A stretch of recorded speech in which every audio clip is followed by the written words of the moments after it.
All right, to the Jeb Jolt. Former Florida Governor Jeb Bush is walking back comments he made in a new book after they put him at odds with his own protege over immigration reform, saying that he now agrees with Senator Marco Rubio's proposed pathway to citizenship, provided it deters others from coming here illegally in the future.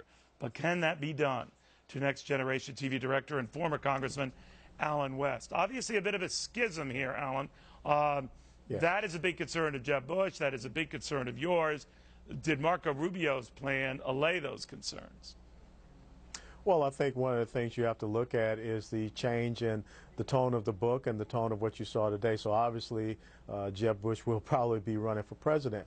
But we need to have a unified front on how we're going to tackle this issue. Let's just go back to 1986 and look at what happened when we promised, the amnesty to 2 to 3 million, and we were supposed to do all of those second, third, and fourth order things that we ended up not doing. So now we have a situation where it could be 12 million, what have you.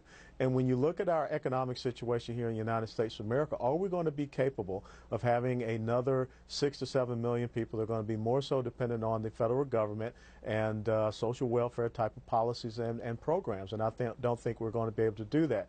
So what I would suggest is a multi-phase operation, 3 to 4 phases, and have different type of tasks that we want to have, and then have measures of effectiveness for each phase, and then the transition to the next phase. The most important thing is we cannot continue with the taxpayer benefits.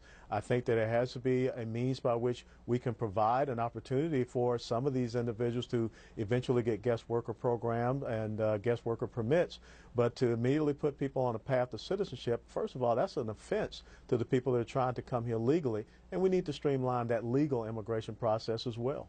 Congressman, while I have you here, what did you make of all these illegals who were being detained for various violations, some minor, others maybe a little bit more substantial than minor, released days, weeks ahead of sequestration cuts, and not a single cut had gone into effect? Well, obviously, this was one of those gimmicks coming out of the administration. They did not have to be released, but it's part of that leadership by fear-mongering, which some people believe is a useful tactic. But in the end, I believe it erodes your credibility. We're already seeing now that the Obama administration is saying that there will not be any White House tours or Capitol Hill tours. They're going to have to cut back on that. But we saw Secretary of State John Kerry just promise the Muslim Brotherhood Egyptian government about $195 to $250 million.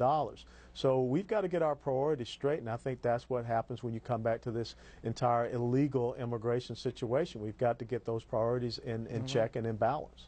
Congressman, thank you. Always a pleasure, Neil.